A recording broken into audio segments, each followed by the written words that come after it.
It's good to see you. Welcome to Tuesday night. Shoot the breeze. Just hanging out with you tonight. I'm going to smoke a pipe. I think what I'm going to do is have some cherry tobacco in a cherry wood pipe. Let's see how that works tonight. Hope you're doing well. Everything just dropped. Hold on one second. I have to see what just fell. Oh, the mask. Remember the mask from last night? Yeah, that was from me saying next time that they tell you that you need to wear a mask, put on the mask right here. So that might communicate a message or two. Am I right?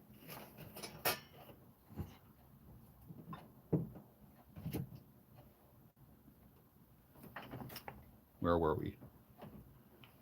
Cherry tobacco in a cherry pipe.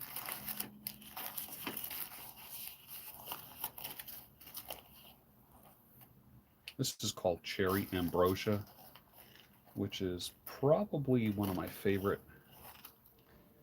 Well, not one of my favorite. It is my favorite cherry tobacco. I thoroughly enjoy it. Have you ever tried? Have you ever tried Cherry Ambrosia? I'm trying to think what company makes it. Hold on here. Let me find that out so I can tell you. Put the top back on. Oh, this is a McBaron blend. McBaron. I know it's backwards. Called Cherry Ambrosia. I really, really like it. Really like it. So let's just fire this bad boy up and hang out a little bit.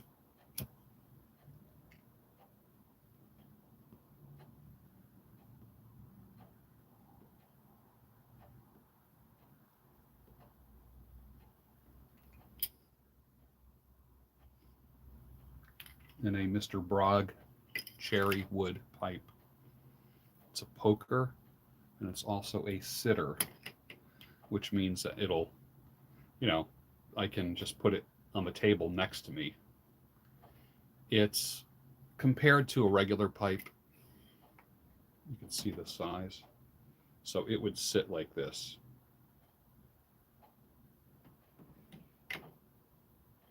You're not going to really clench it. Well, you could. It's not as heavy as it looks. I mean, this looks like a piece of furniture, but it's not. Looks like a table leg. You're smoking from a table leg, but it's not. It actually has a great draw on it.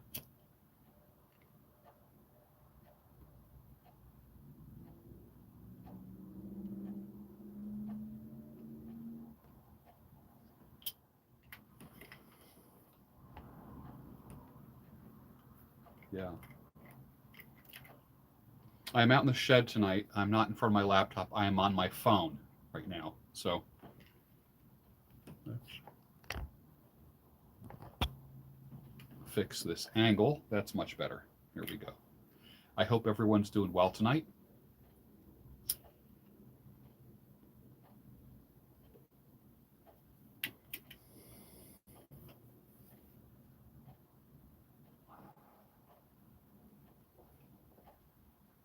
Just chilling with me. That's all you're doing. That is it. And I'm having some. This is actually, I filled this up last night. Just took the tiniest little sips out of it. So I'm just going to do that again. I'm using it more like cough medicine or like a medicine to kill the bacteria, in the back of my throat.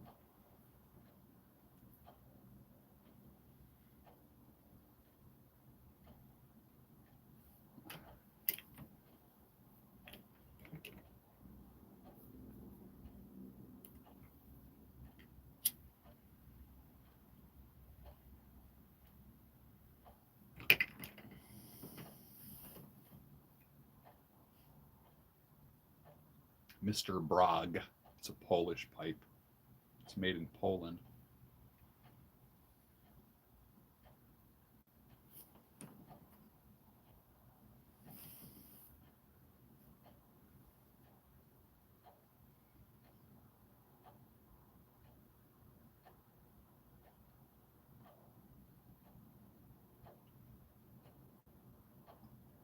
I'm not going through StreamYard tonight, as you can see.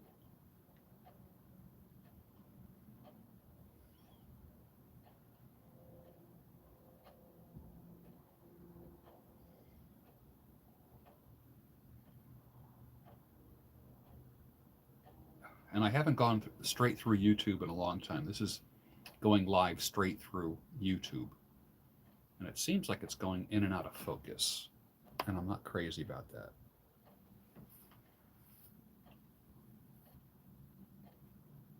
But I am on my phone, so.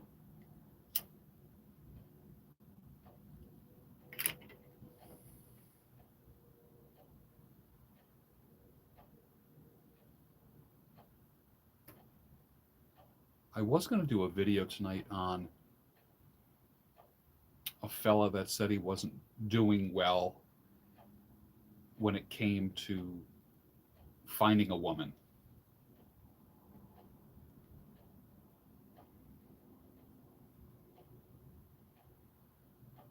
And he was looking for a more pure kind of gal. And the issue was, he goes, all I hear is stack money and spin plates. And he wanted some advice. And I'm not really an advice giver. But I'll address some of those issues here. You should always be interested in making more money, no matter who you are, no matter where you're at in life, in general.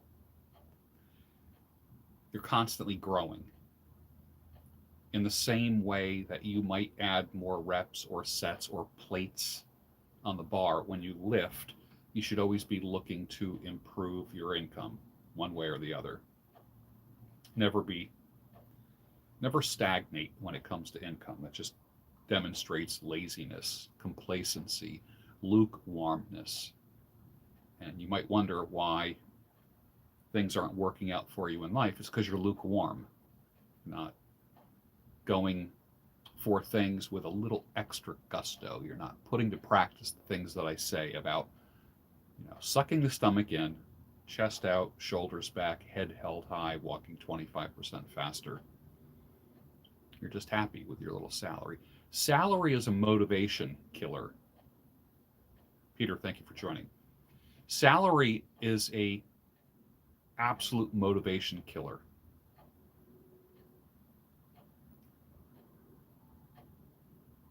Do I think that the guy that makes $200,000 a year works harder, 5 times harder than the guy who makes $40,000 a year? No, he doesn't. He doesn't. Salary is a motivation killer. That's why I like work with some incentives involved in it. So stack the cash, no matter who you are. Now, this is mainly for the men, but stack the cash. That's really important. Peter says he tried his first pipe a couple weeks ago. Fantastic. That's great. Yeah, start with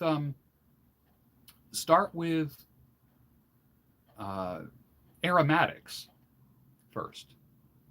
Start with aromatics, and then you graduate to more natural blends, straight Englishes,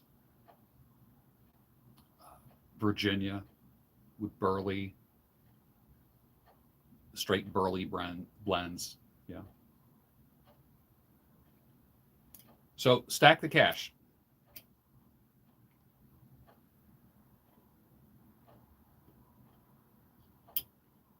Build the muscle. And does that mean be a bodybuilder? No, it doesn't mean be a bodybuilder. Russell, how are you? Good to have you here. It's not how much you make, it's how much you keep. That's one of the things, but take my word for it. I know a lot of people who I do know a lot of people who make a lot of money, and I always have more cash in my pocket than they do. Always. Came back from the acupuncturist. You're a new man. You are.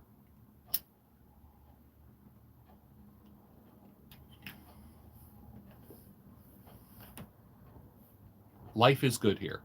Life is good. So build the muscle. If you have extra pounds on you, just start looking to drop a few pounds. That's going to be super important. Super important. I think there was a super chat there. Patrick M. Yeah, you're right. You're right. It is how much you keep. You're right.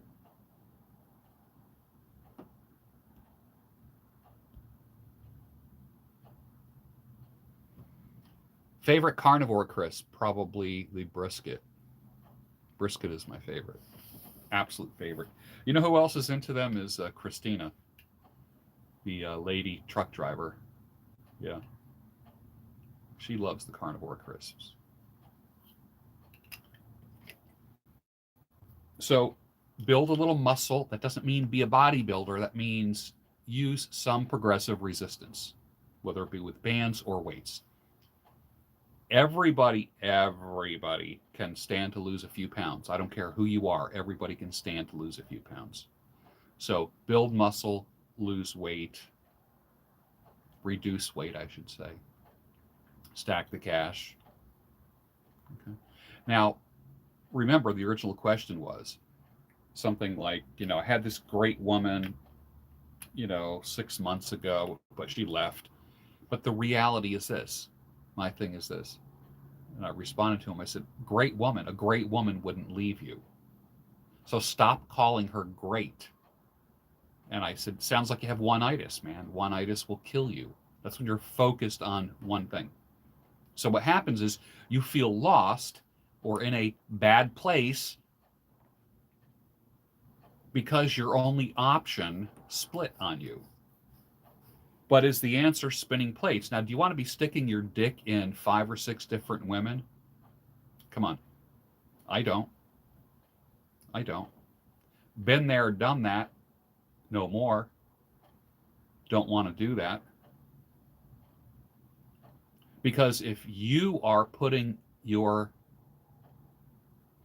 inside of her, so are other men. And do you really want to be planting seeds where other farmers are also planting?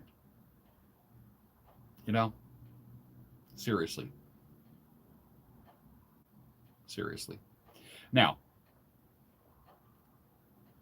you might feel a little hurt that that a girl goes their own way. But the reality is this. When she splits, if you placed too much weight on that relationship, if you got just all of your self-esteem from that, it may like your reason for living, guess what? You're setting yourself up for failure.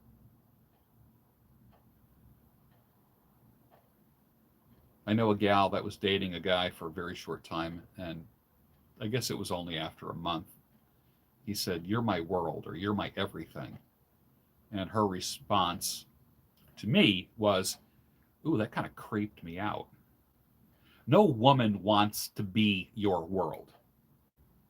Gentlemen, invite her to join your world. Is your world interesting enough for you to invite someone in?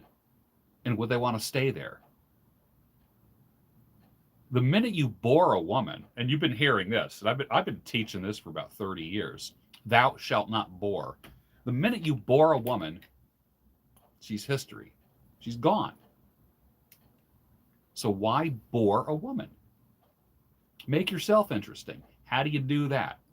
Some people say, be your own mental point of origin. We've heard that being thrown around, that phrase, a lot. But the reality is this: take care of yourself first. As I like to say, put the oxygen mask on yourself first. That's how I view it. Put the oxygen mask in. Get yourself going. Okay. So when the woman that you were dating for 6 months splits, and believe me, she didn't leave you to go to a convent. She left you to go to another man, or was open to meeting another man the whole time. The whole time. So let's get real about that. Okay? Let's get real about that. When she splits, your world does not crumble because you actually have a life. And you are a plate. Now, this guy said, everyone's saying stack money and spin plates. I get it. I 100% get that. So it's almost like a backup system or an emergency parachute. But if you place too much emphasis on a relationship, it doesn't matter if you have 5 girlfriends. It doesn't matter if you have 2 or 3 girlfriends. One of them leaving is just going to wreck your world and bum you out. You don't want to do that. Do you want to really live that way? The attitude is this, that you are a plate. You are a plate. In other words, she splits, guess what? You get to spend the night reading a book, ordering a pizza, making dinner for yourself, cracking open a bottle of wine for you, watching your favorite Amazon Prime or Netflix movie, because you are an option. Your option didn't say bye-bye. When you are an option, all the women in the world breaking up with you does not affect you.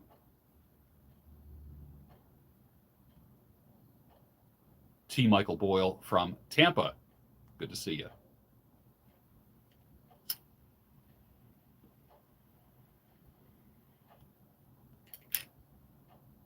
Now, this is something that I've taught my sons and even mentioned to family members.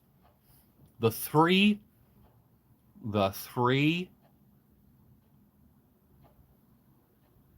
factors that keep a relationship going, and it's going to sound almost cruel, but it's not, okay? Because I'm not a cruel person. And if you've been following me long enough, you know I'm not that kind of cruel person, okay? Because a lot of red pill guys can come across as cold-hearted, Well, as Russell says, the truth is not cruel. It can be cold, hard truth, but I'd rather just say truth. I don't need to say the cruel truth. I don't need to say cold, hard truth. And I know that's a popular thing. The people who are talking about cold, hard truth now, who I like very much, will not be talking the same way. The guys that you listen to right now on the other channels will be talking a different game when they're my age. Mark my words. I guarantee that. So here's the 3 factors. 1 is scarcity. Scarcity. 2 is indifference. Kevin Shea, good to see you. Thank you for being here. Thank you for the super chat. 2 is indifference. 3 is dread. And man, they sound cruel, don't they? They don't even sound Christian in any way. But I'm going to show you right now how you can ethically and morally use scarcity, indifference, and dread even as a believer in God and someone who wants to remain accountable to the Lord for your behavior.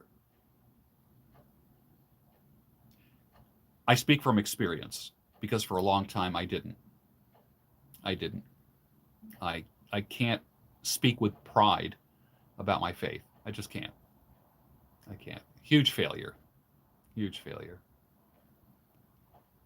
So I teach you with humility. I don't teach you with pride. I teach you with humility. My resume is filled with failures. My moral resume is filled with failures in the sense that I did things that I probably should not do. A Machiavellian, Kristen. We're going to have to talk about that, Russell, because I do like Machiavelli. I do. And I am a Christian. So I kind of get where you're going on that. So let's talk about scarcity, indifference, and dread. Scarcity is making yourself scarce. Peter says, what made me go back to God? Well, what made me go back to God was I'm getting older. I knew what was right and I wasn't doing it. That's all. Simple as that. And what do they say? If it ain't working, why do you keep doing it? You know? So living life like a playboy for many years was kind of fun when I was younger. But as I'm older and I look back on it, I can't say that it was worth it. I can't say. I mean, honestly, when I look at my moral resume, what I really do wish that I married when I was younger and stayed married to one woman and raised 13 children. I wish that. I always wanted 6 kids. I always thought 6 was a good number, but I have 3 kids. 2 boys and a girl. So let's get back to scarcity. Why do you want to keep breathing down each other's necks? Okay? Scarcity means you leave her wanting more. Even if you are married, I'm not talking about just like swinging single dudes, you young guys that are all suave with nice beards and you're dressing like a real OG, and you're what do they say? Tan and jacked, or jacked and tan. That's what they say. Jacked and tan, right? I'm talking to you guys, and I'm talking to the married guys as well. It goes like this. Always leave her wanting more. Always. Always. Like the guy who became a flight attendant, who's a client of mine, became a flight attendant. And I said, God, what did that do to your marriage? And he said, it was the best thing that ever happened. I said, why is that? And he says, now let me explain this to you. He says, I do transatlantic flights. I'm up in the air 4 days a week. 4 days a week. And I'm home 3 days a week. 4 days, I'm working my butt off and sleeping in hotels. He says, by day 3, I really start thinking about my wife. By day 4, I'm really missing her. When I get home, we make love. We make dinner. We have a good time. At the end of 3 days, she's ready to have me go back up in the air. I'm ready to go back up in the air and start all over again. Scarcity. When you're breathing down each other's necks all the time, it's crazy. That's why I'm a big fan of date night for couples. Not just always being together all the time. There's no quicker way to get sick. I don't care who you are. Guys, I don't care how hot she is. You're going to need some time to yourself in the workshop, in the garage, in the shed, in the study, on the jogging trail, in the weight room. You can't be with her all the time. And guess what? Let me reveal this to you. She doesn't want you with her all the time. Scarcity. It's a beautiful thing.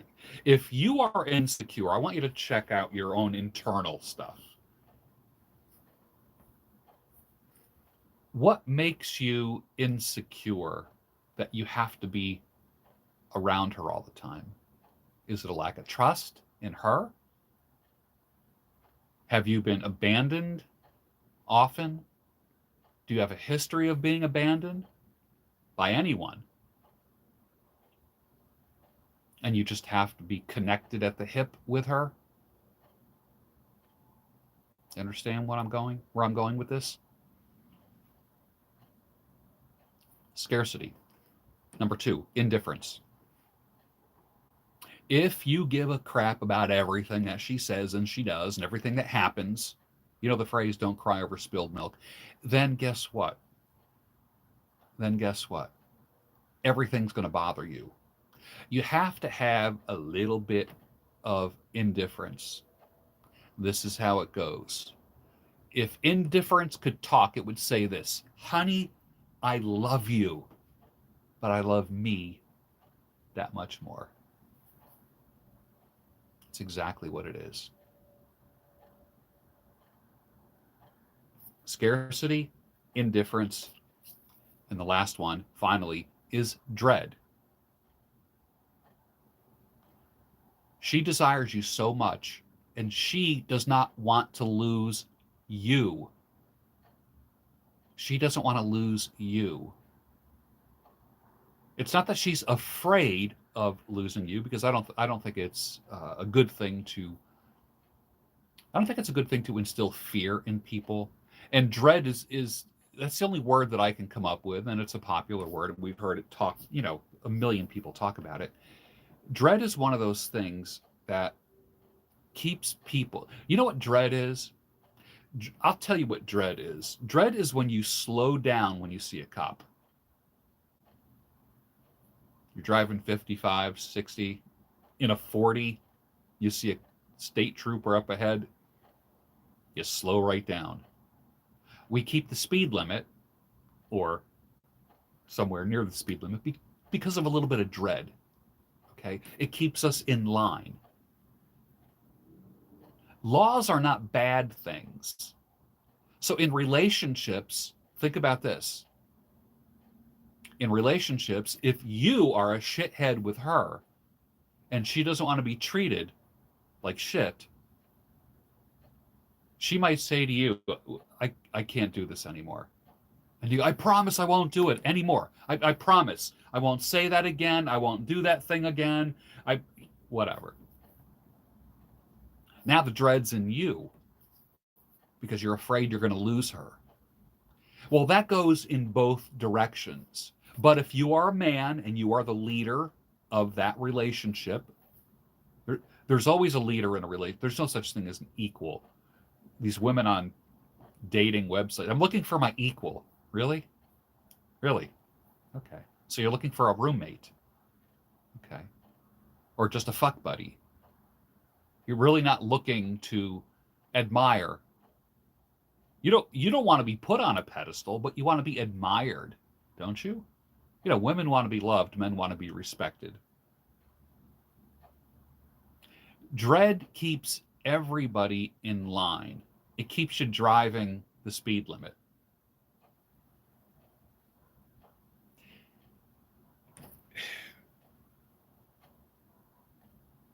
You're coming home late from work. What do? You call and you say, I'm going to be a few minutes late. I'm going to be 20 minutes late.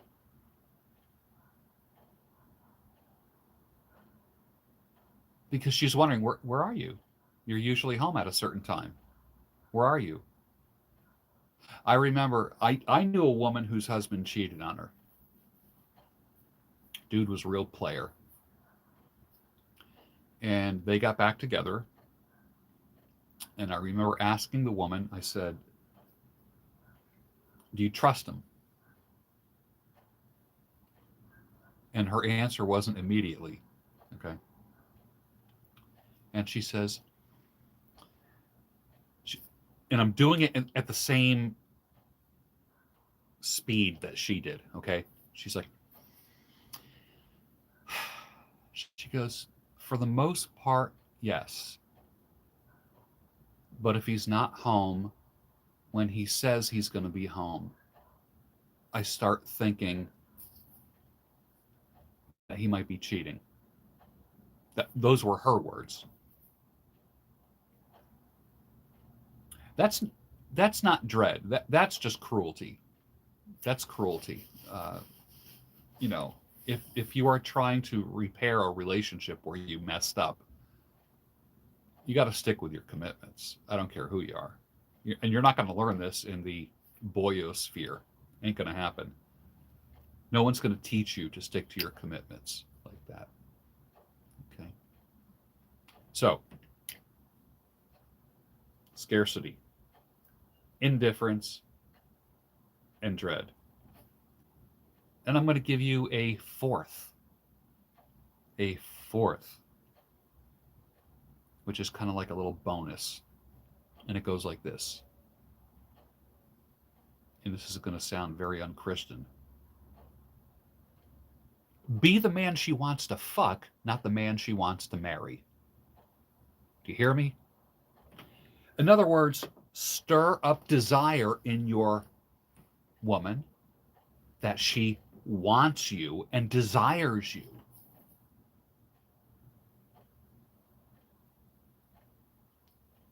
And then eventually, if you think you want to be married in the future, now this is for the single guys, you could end up being married because she desires you. Why do you think many marriages end? Desire goes out the door. As a single guy, you know, do you know how many women I've dated that were like separated? Separated. And the story's always the same. Oh, the story is always the same. I haven't had sex in 6 years. I haven't had sex in 3 years. We slept in different bedrooms. I was in the guest room. He was in the guest, that kind of thing. The desire disappears. So, always be the man that she wants to have sex with. Now, it sounds sinful, doesn't it? But it's okay to create desire. You know, how many publicity fans do we have here? How many publicists do we have in the audience today? Publicity, learning public relations, marketing, promotion. What do they say? There's the acronym AIDA, AIDA. Get their attention, get them interested, interest, stimulate desire, and create a call to action, AIDA, AIDA. Attention, interest, desire, action. And what you do is do that every single day. You are your own publicist to your girlfriend or to your wife. Don't think, oh, I landed her, now I can just, you know, the meme of the girl, you know, the bride, like embracing her husband, and the meme set, and she's smiling. Well, there's actually two memes. The first meme says, now I can get fat. Why is the bride smiling? Because she's thinking, now I can get fat. Or the other one was, why are brides smiling on their wedding day? Because they know they're never going to have to give a blowjob again. Something like that. Or only give it like once a year. Oh, it's so funny. I was talking to a gal several years ago, and I said, so, you know, what are you and your guy doing? And she says, well, it's his birthday this weekend. And I said, oh, okay. So you guys doing anything? She goes, I gotta, she goes, you know, I get on my back a couple times a year for him. This is how she talked. I was like, oh my God. I get on my back for him a couple times a year, and then I give him his birthday, and then I give him a birthday blowjob. And I'm like, oh, he must really work hard for that one. What kind of relationship is that? That was coming from a woman who's been with a guy she's been with him for, well, at the time it was probably 15 years. Now it's, well, that was probably almost 10 years ago. So 25 years. Okay. He just gave up. I've seen pictures of him, and you know, it's so funny. I remember someone asking this question. It sounds crude, and I don't want to offend anyone with my language, but I think I'm way beyond offending people with my language. I think if I'm going to offend anyone, I think I've offended everyone that I'm going to offend. But the question was, would you fuck you? When you look in the mirror, do you say, now that's a good looking dude? Or when you look in the mirror, do you say, oh shit? Right? Do you find, if you could objectively describe yourself, could you objectively say, yeah, I am sexually attractive? I could see why my girlfriend or wife would be, and I'm not talking about like not being humble, all right, because it sounds arrogant. What I just said sounds arrogant, but I'm not talking about doing it in a cocky way. But can you look at yourself and say, yeah, I can see why somebody would be interested in me? I know a lot of coaches, and I hate doing this with people, but I know coaches that do this. How would you rate yourself on a scale of 1 to 10? You know, us guys, we rate women. Oh, she's definitely an 8. Oh, she's not an 8. She's a 6.5. You know, what did I hear Donovan say once about his girlfriend? She's a solid 6, but how she acts and her personality and such makes her a 9 or something. And I get that. I totally get that. I 100% get that. And she is a darling woman, and I've interacted with her, and she's a wonderful partner to him. But if you had to rate yourself, you know, what number would you give yourself? And what would you have to do to go up one notch of desirability? You know, when you walk past your girlfriend or wife, does she slap your ass? You know, do you get her attention? Is she interested in you? Have you stimulated desire in her? And is there a call to action somehow, some way?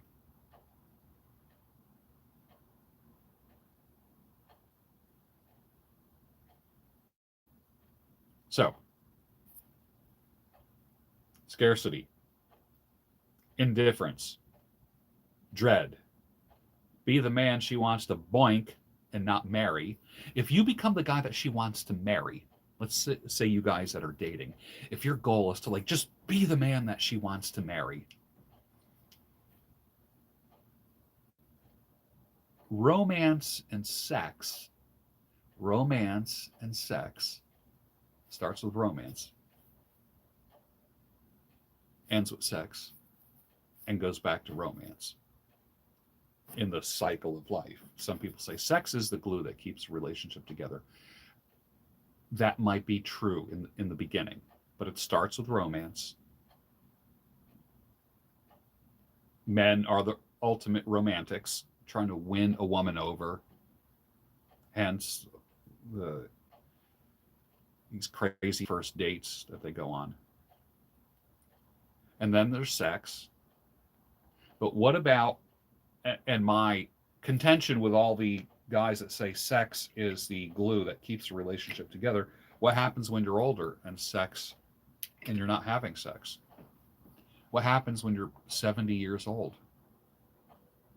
What happens if there is some physical malfunction? What happens if there's biological reasons why you can't have sex or the sex drive is down? It happens. I mean, after 30, your testosterone, which controls your sex drive, goes down about 1% a year. So for me, at 61 years old, think about this. Whatever my, like for instance, when I was 30, nobody was measuring their testosterone 30 years ago. Nobody I know. And I was going to the gym every day. Nobody was talking about T levels back then at all. There wasn't testosterone replacement. There was just hardcore juicing, you know, for bodybuilders getting jacked and all that kind of stuff. But over the past 31 years, think about it. My testosterone level has gone down 31%. It, by normal standards, has decreased by 31%. But I asked my doc last year, I said, do I need TRT? And he said, are you exhibiting like any symptoms? Asked me a bunch of questions. I'm like, no, no, no. Yes, I can still get it up. Yes, I can still have sex. Yes, I still have a sex drive. Yes, check. Yes, yes, yes. No, no, no. All these things. And he says, you don't need it. Because, you listen to enough YouTube videos and you start feeling deficient, right? Like if you watch enough bodybuilding videos, you feel out of shape. Some people are like for me, they're very inspiring. But I have to watch people like Mark, what's his name? Mark Sisson? Is that the guy's name? He's in his 60s. He's in great shape, like an Ironman competitor kind of guy, strong, good looking guy and great bod for his age, and he's in his 60s. That is like my idol. For me to look at like Athlean X and compare myself to him, that's stupid. To compare myself to all these guys that are kind of like in their 30s and 40s that are on TRT, You know what my doc said to me? He says, I don't think you need TRT. And he said, I literally, his words were, I treat symptoms and not numbers. Interesting. So you don't need super high T levels. You just don't need that. Okay. For some reason, a lot of guys think that they're going to have like this, they're going to be like a lean, mean sex machine. Wait, didn't James Brown do a song? Yeah, he did a song called Sex Machine, right? As soon as I said those words, I heard the song in my head. But one of the things that you can do is if you're out and about, look at older couples. Okay? Go to restaurants. Like when you go to restaurants, did you ever just like be sitting in a restaurant and you look over and you see a couple like not talking, not even like really enjoying each other? It's like, you want to go out to eat? Yeah. We go out to eat every Saturday night. They go out and they order. They're not even talking. And I'm like, ooh, I just never want to be that way.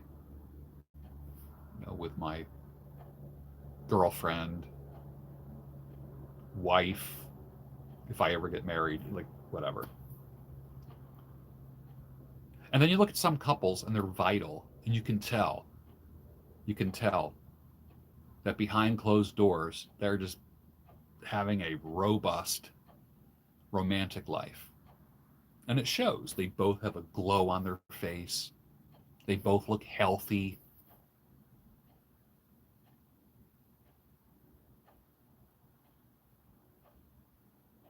But a lot of that comes from discipline. Like I said, you got to have a date night. If you got if you got a girlfriend, have a regular date night that 90% of the time you pick out the place to go. Just don't do this. What do you want to do? I don't know. What do you want to do? I don't know. What do you want to do? Do your homework. Pick out a nice restaurant or pick a date. Something to do that's interesting, that's just for you guys. Even if it's just going out to a hotel together or a bed and breakfast. Well, actually, bed and breakfasts, I'm not as crazy about bed and breakfasts as I am like a hotel with a nice view or an inn with a nice view. I just don't think the insulation there's enough sound insulation in the walls. You go to a bed and breakfast, that's like someone's home. Can you imagine owning a bed and breakfast and you have like 4 rooms and like all four of your guests for the weekend are just banging their mates all weekend, and then you got to go in and clean those rooms. That became a crime scene over the weekend.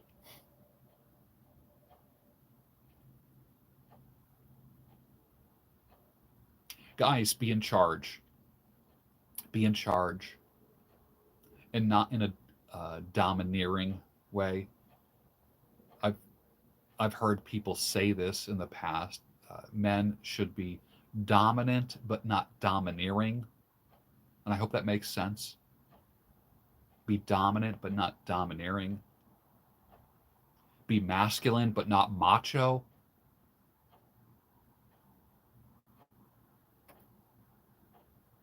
You got this, dudes. You got this. Scarcity, indifference, dread.